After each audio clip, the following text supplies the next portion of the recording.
Toubactu officiel bis ni ki tey daal jàpp leen dootu leen amati benn jaaxle si wàllu info bu gaaw te wóor.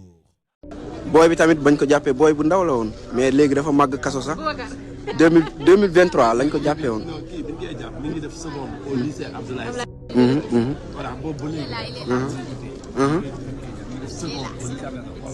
booy bi nii booy bii la quoi booy bi lañ jàppoon te jamono boobu noonu seconde la doon def quoi ndeysaan gis nga am na benn année de retard. Zeynab. loolu gaan rek jàmm rek gaan laay walaay jàmm gaan tam ne waay gaan tam ne waay gaan moo waay gaan mooy loolu garaawul waay gaan tam ne waay gaan natu la rek bak Seydina Mohamed Ba jox na gaan jox na loolu gaan